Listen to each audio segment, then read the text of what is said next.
وما أبرئ نفسي إن النفس لأمارة بالسوء إلا ما رحم ربي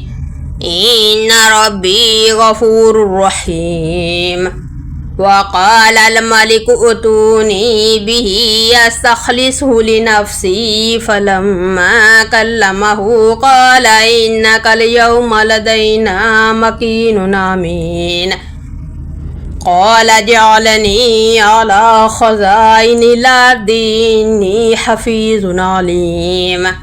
وكذلك مكنا ليوسف في الأرض يتبوأ منها حيث يشاء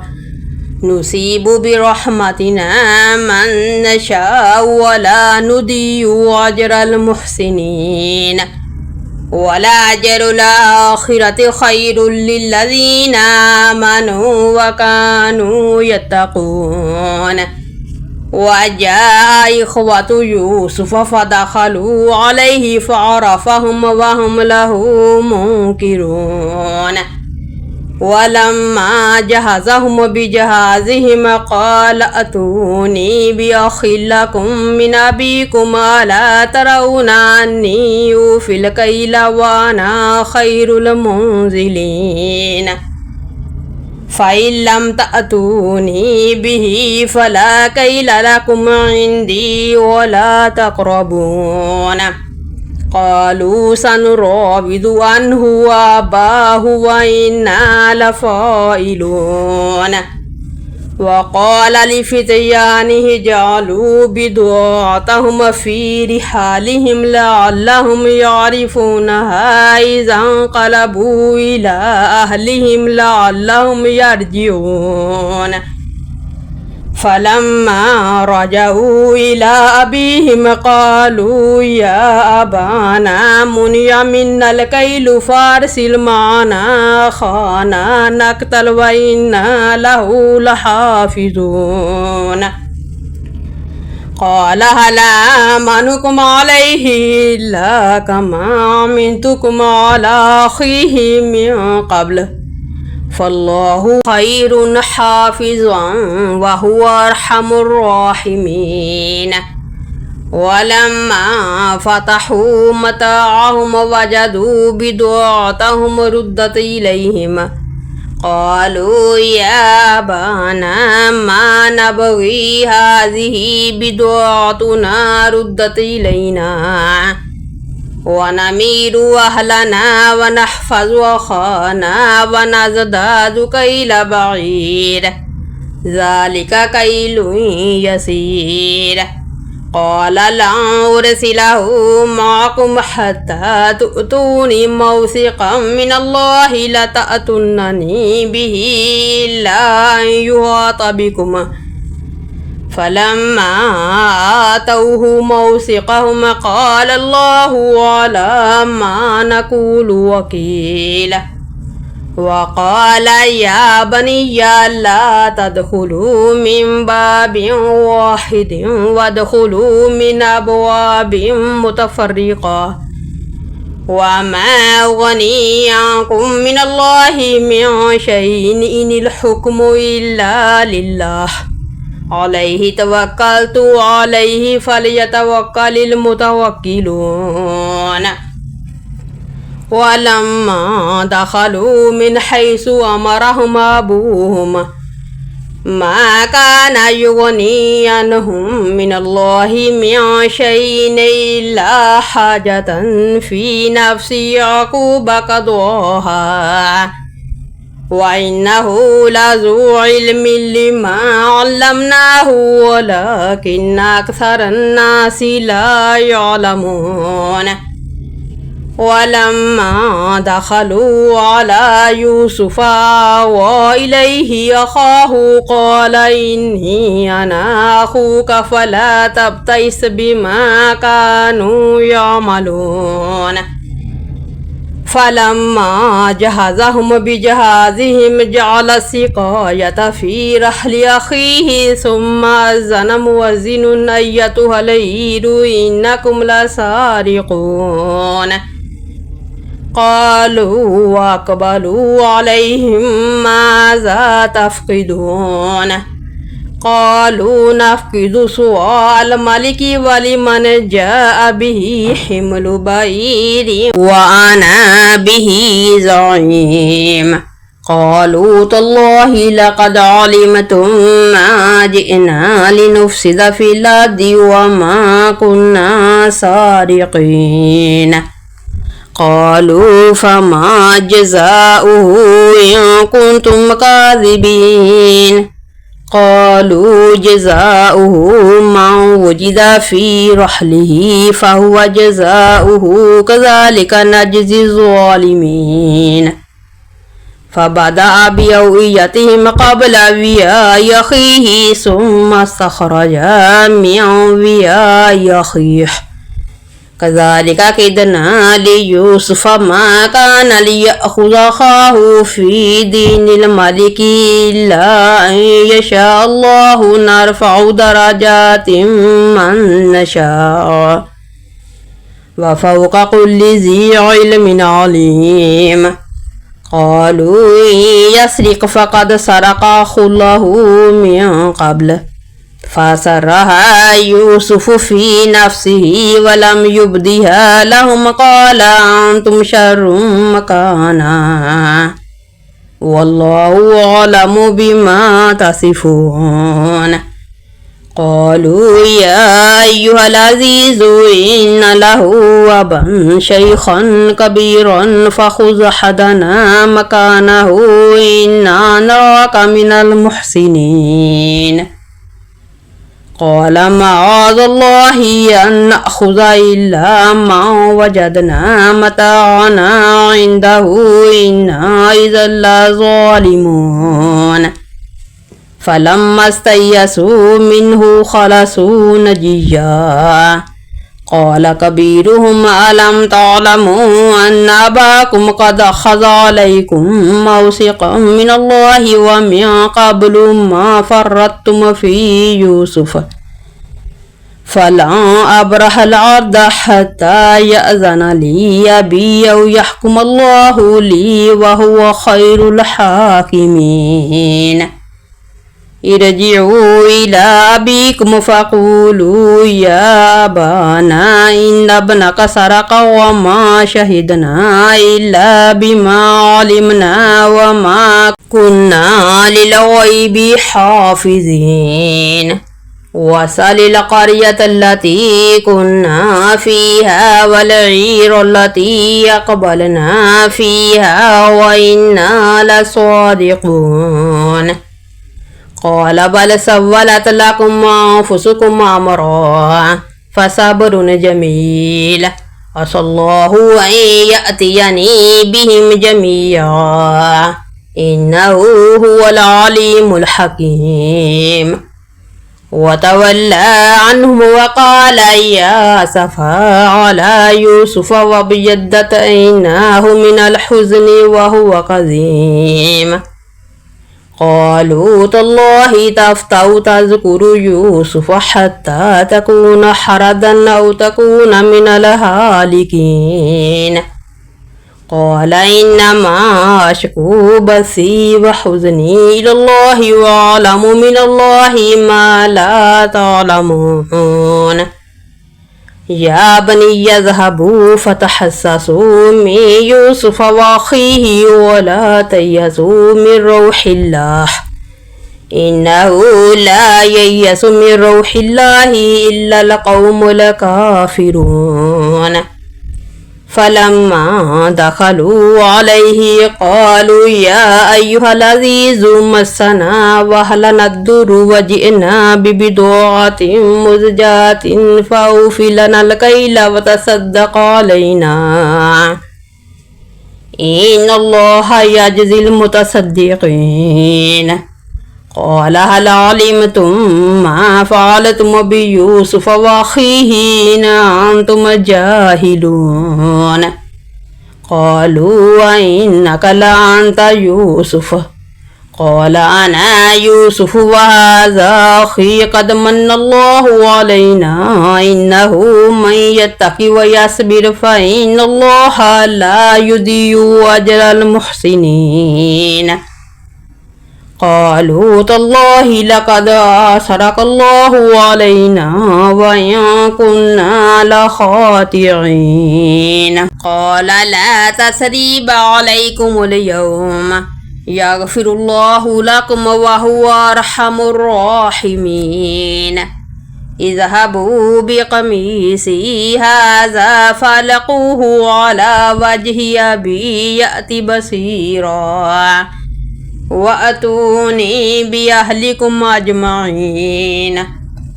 ولما فصلت العير قال أبوهم إني لأجد ريح يوسف لولا أن تفندون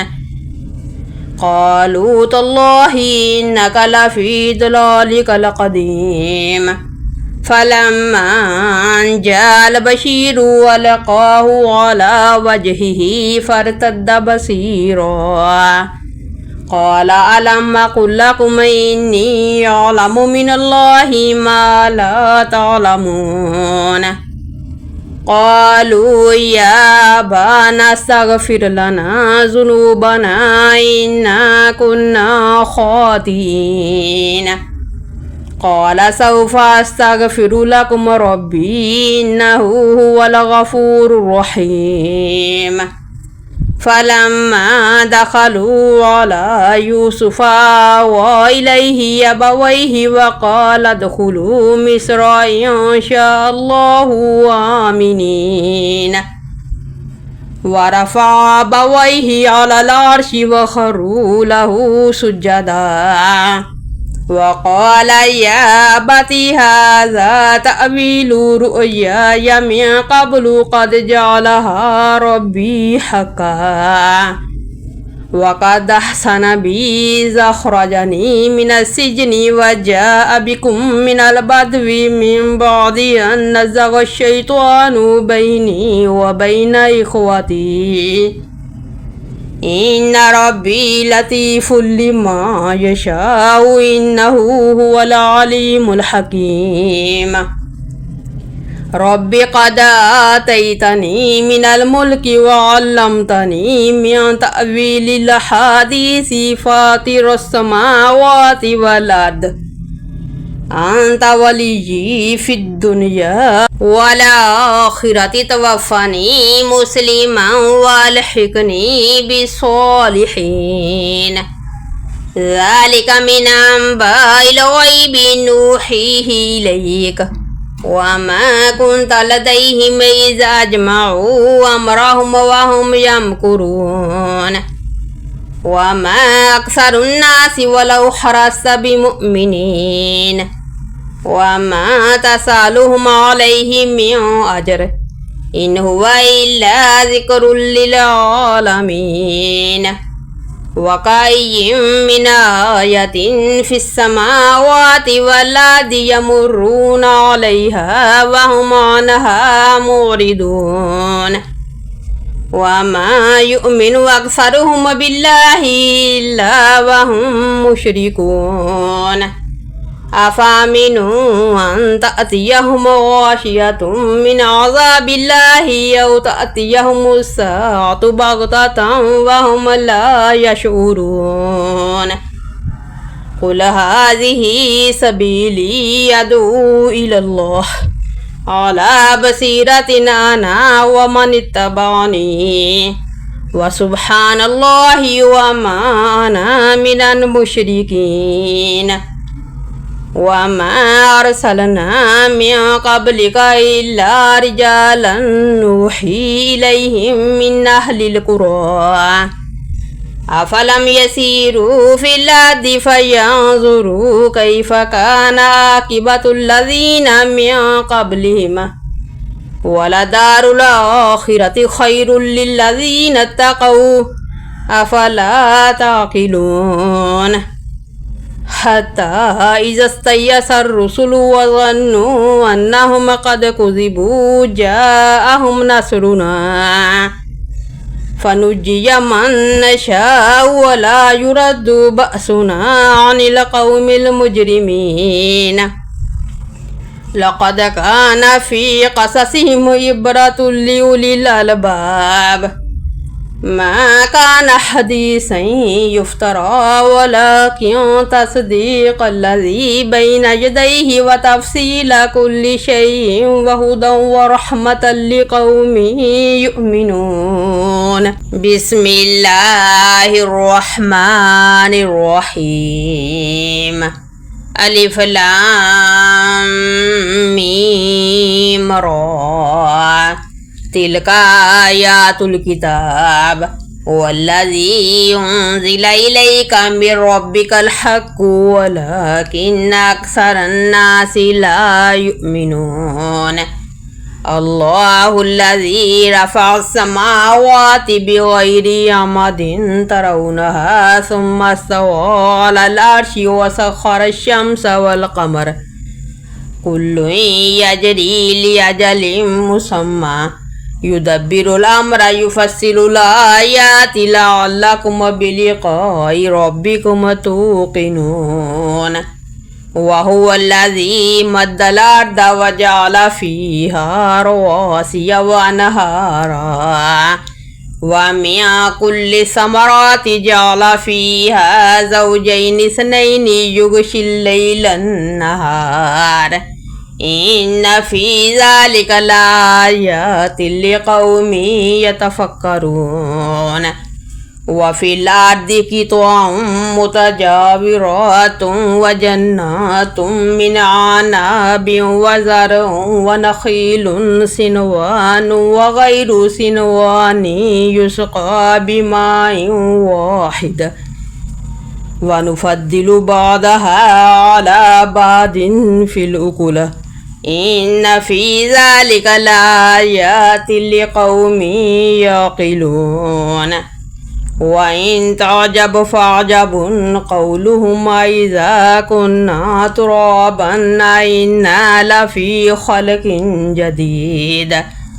أولئك الذين كفروا بربهم وأولئك الأغلال في أعناقهم وأولئك أصحاب النار هم فيها خالدون ويستعجلونك بالسيئة قبل الحسنة وقد خلت من قبلهم المثلات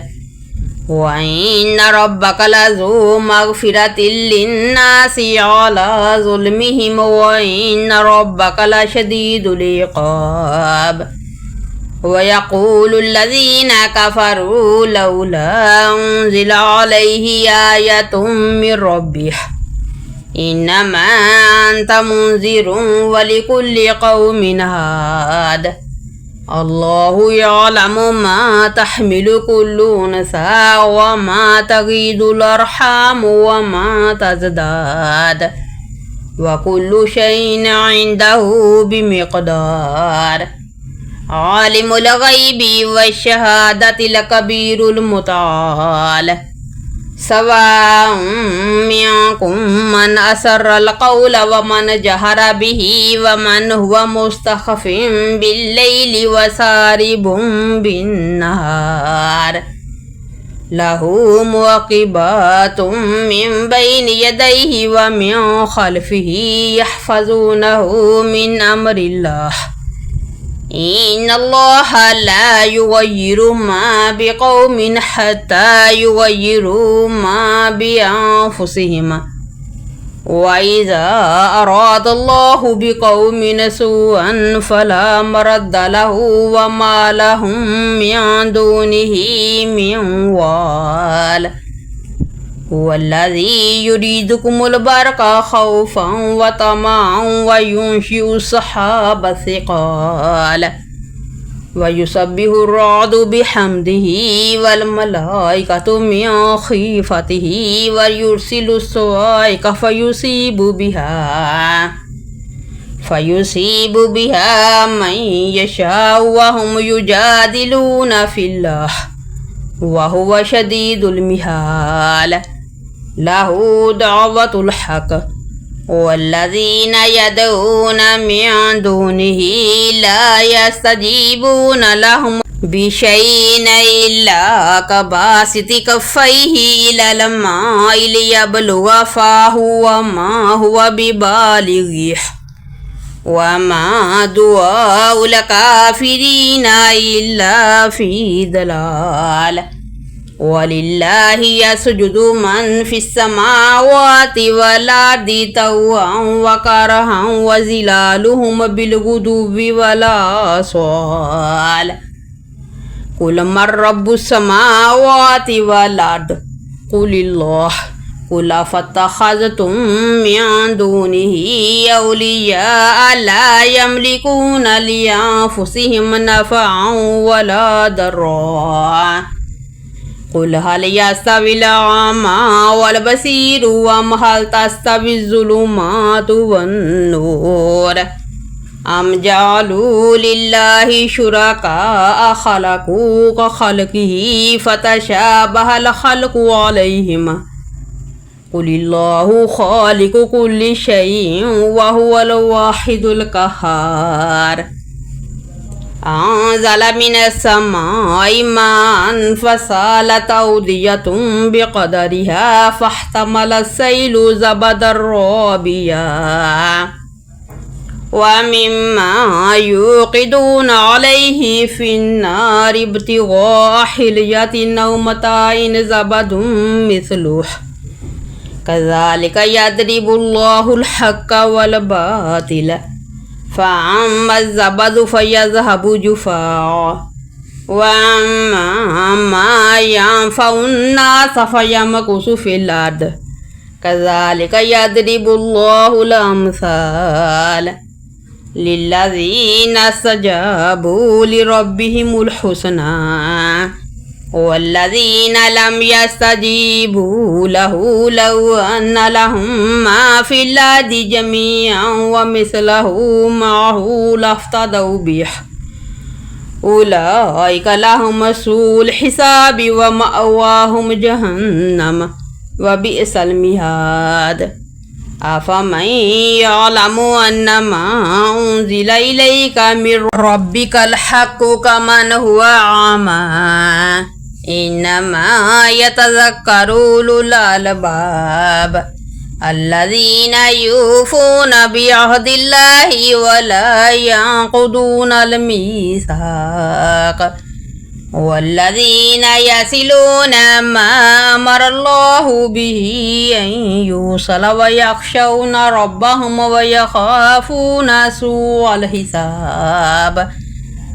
والذين صبروا ابتغاء وجه ربهم وأقاموا الصلاة وأنفقوا مما رزقناهم سرا وعلانية ويدرؤون بالحسنة السيئة أولئك لهم عقبى الدار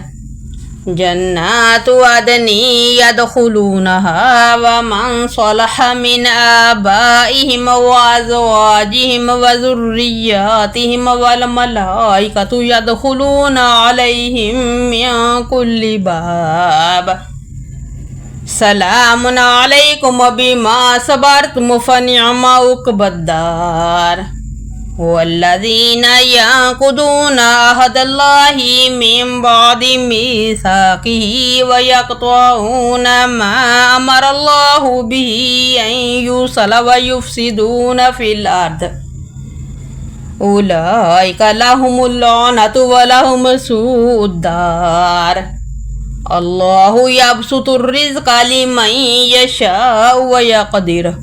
وفرحوا بالحياة الدنيا وما الحياة الدنيا في الآخرة إلا متاع ويقول الذين كفروا لولا أنزل عليه آية من ربه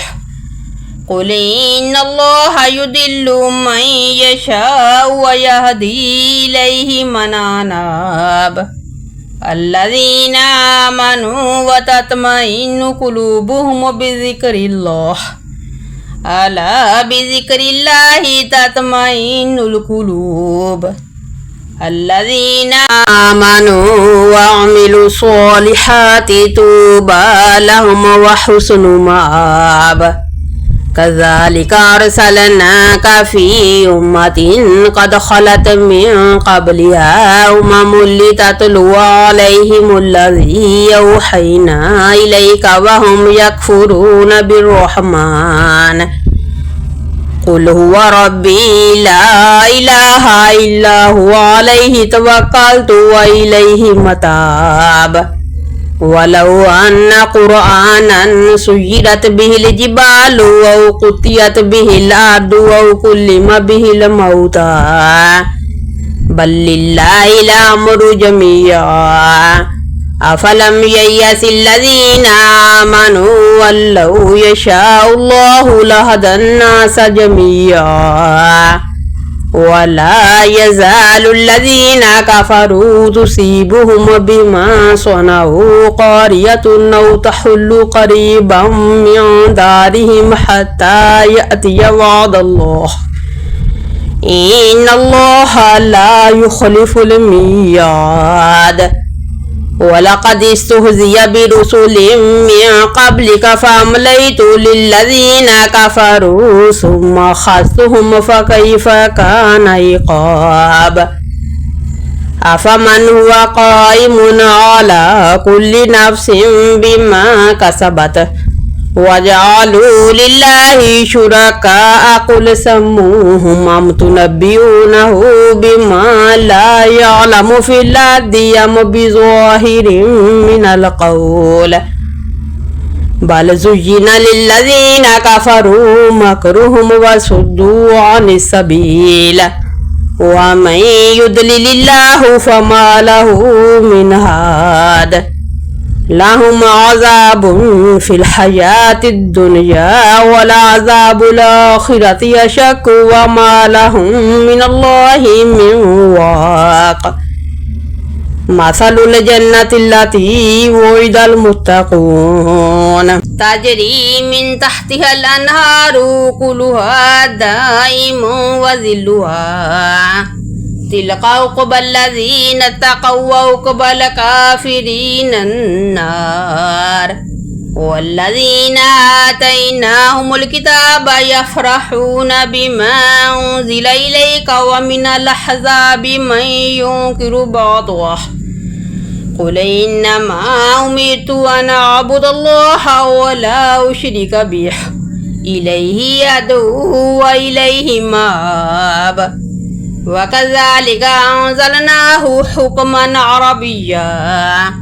ولئن اتبعت أهواءهم بعد ما جاءك من العلم ما لك من الله من ولي ولا واق ولقد أرسلنا رسلا من قبلك وجعلنا لهم أزواجا وذرية وما كان لرسول أن يأتي بآية إلا بإذن الله لكل أجل كتاب يمحو الله ما يشاء ويثبت وعنده أم الكتاب وإما نرينك بعض الذي نعدهم أو نتوفينك فإنما عليك البلاغ وعلينا الحساب أولم يروا أنا نأتي الأرض ننقصها من أطرافها والله يحكم لا معقب لحكمه وهو سريع الحساب وقد مكر الذين من قبلهم فلله المكر جميعا يعلم ما تكسب كل نفس وسيعلم الكفار لمن عقبى الدار ويقول الذين كفروا لست مرسلا قل كفى بالله شهيدا بيني وبينكم ومن عنده علم الكتاب بسم الله الرحمن الرحيم ألف لام را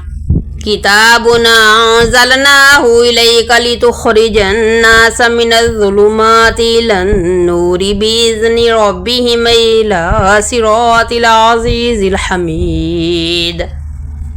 الله الذي له ما في السماوات وما في الأرض وويل للكافرين من عذاب شديد الذين يستحبون الحياة الدنيا على الآخرة ويصدون عن سبيل الله ويبغونها عوجا أولئك في ضلال بعيد وما أرسلنا من رسول إلا بلسان قومه ليبين لهم فيضل الله من يشاء ويهدي من يشاء وهو العزيز الحكيم ولقد أرسلنا موسى بآياتنا نخرج قومك من الظلمات إلى النور وذكرهم بأيام الله إن في ذلك لآيات لكل صبار شكور وإذ قال موسى لقومه اذكروا نعمة الله عليكم إذ أنجاكم من آل فرعون يسومونكم سوء العذاب ويذبحون أبناءكم ويستحيون نساءكم وفي ذلكم بلاء من ربكم عظيم وإذ تأذن ربكم لئن شكرتم لأزيدنكم ولئن كفرتم إن عذابي لشديد وقال موسى إن تكفروا أنتم ومن في الأرض جميعا فإن الله لغني حميد ألم يأتكم نبأ الذين من قبلكم قوم نوح وعاد وثمود والذين من بعدهم لا يعلمهم إلا الله جاءتهم رسلهم بالبينات فردوا أيديهم في أفواههم وقالوا إنا كفرنا بما أرسلتم به وإنا لفي شك مما تدعوننا إليه مريب قالت رسلهم في الله شك فاتر السماوات والأرض يدعوكم ليغفر لكم من ذنوبكم ويؤخركم إلى أجل مسمى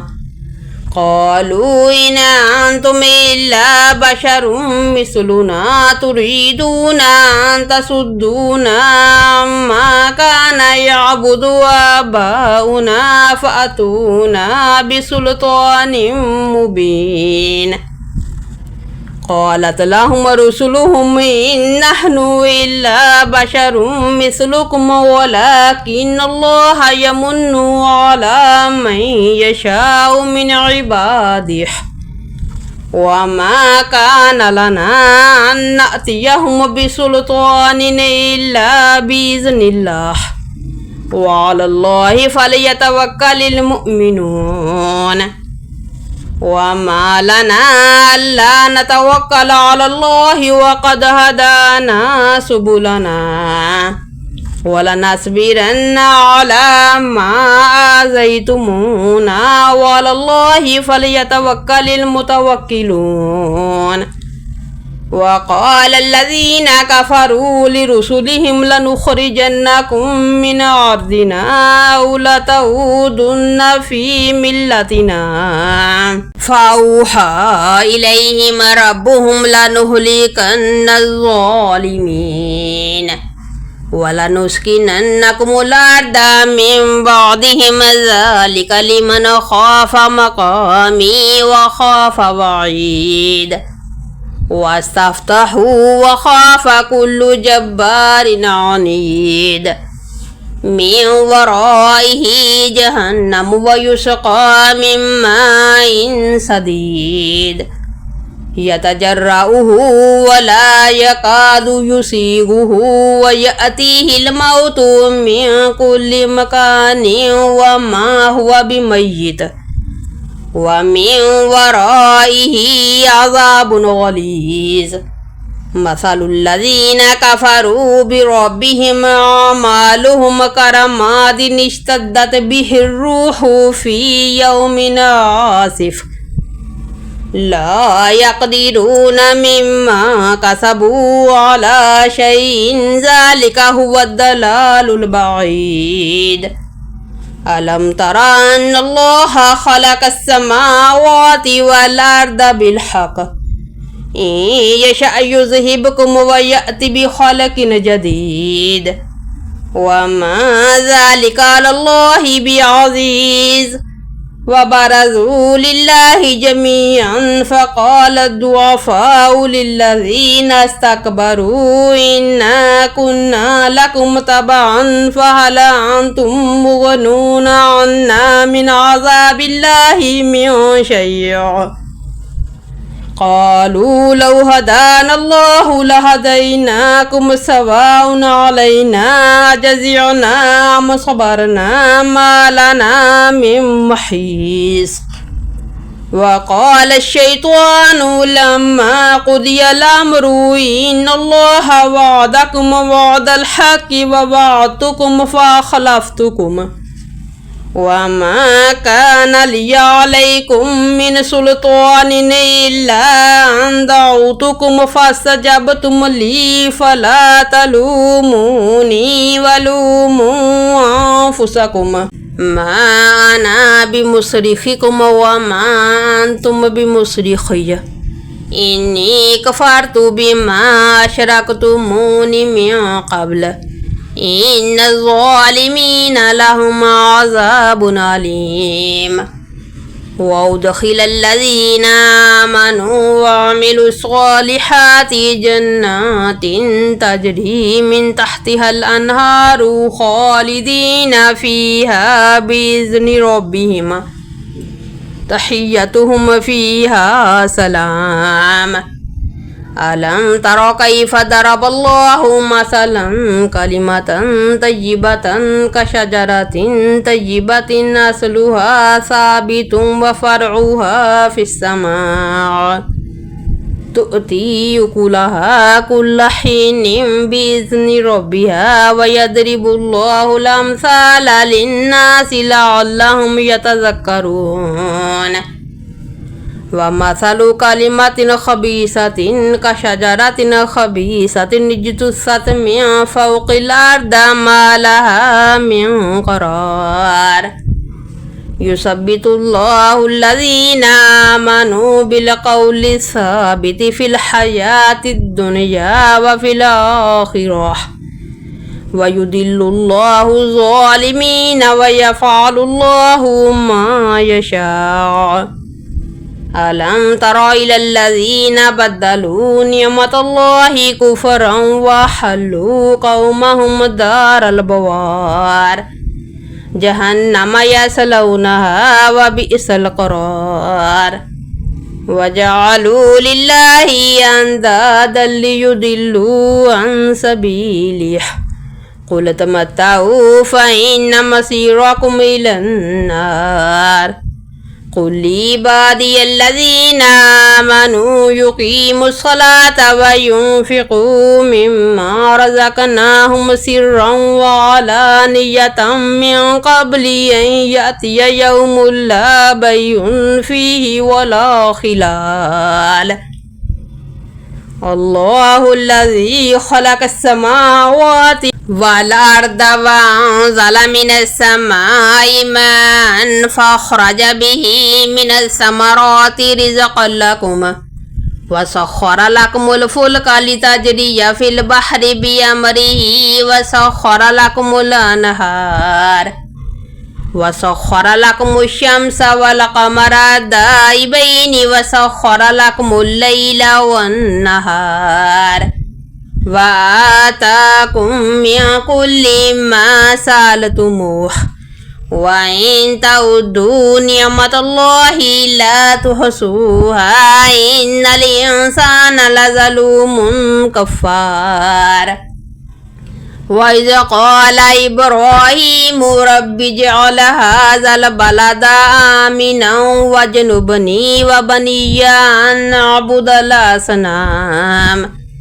رب إنهن أضللن كثيرا من الناس فمن تبعني فإنه مني ومن عصاني فإنك غفور رحيم ربنا إني أسكنت من ذريتي بواد غير ذي زرع عند بيتك المحرم ربنا ليقيموا الصلاة فاجعل أفئدة من الناس تهوي إليهم وارزقهم من الثمرات لعلهم يشكرون ربنا إنك تعلم ما نخفي وما نعلن وما يخفى على الله من شيء في الأرض ولا في السماء الحمد لله الذي وهب لي على الكبر إسماعيل وإسحاق إن ربي لسميع الدعاء رب اجعلني مقيم الصلاة ومن ذريتي ربنا وتقبل دعاء ربنا اغفر لي ولوالدي وللمؤمنين يوم يقوم الحساب ولا تحسبن الله غافلا عما يعمل الظالمون إنما يؤخرهم ليوم تشخص فيه الأبصار مهطعين مقنعي رؤوسهم لا يرتد إليهم طرفهم وأفئدتهم هواء وأنذر الناس يوم يأتيهم العذاب فيقول الذين ظلموا ربنا أخرنا إلى أجل قريب نجب دعوتك ونتبع الرسل أولم تكونوا أقسمتم من قبل ما لكم من زوال وسكنتم في مساكن الذين ظلموا أنفسهم وتبين لكم كيف فعلنا بهم وضربنا لكم الأمثال وقد مكروا مكرهم وعند الله مكرهم وإن كان مكرهم لتزول منه الجبال فلا تحسبن الله مخلف وعده رسله إن الله عزيز ذو انتقام يوم تبدل الأرض غير الأرض والسماوات وبرزوا لله الواحد القهار وترى المجرمين يومئذ مقرنين في الأصفاد سرابيلهم من قطران وتغشى وجوههم النار ليجزي الله كل نفس ما كسبت إن الله سريع الحساب هذا بلاغ للناس ولينذروا به وليعلموا أنما هو إله واحد وليذكر أولو الألباب بسم الله الرحمن الرحيم ألف لام را تلك آيات الكتاب وقرآن مبين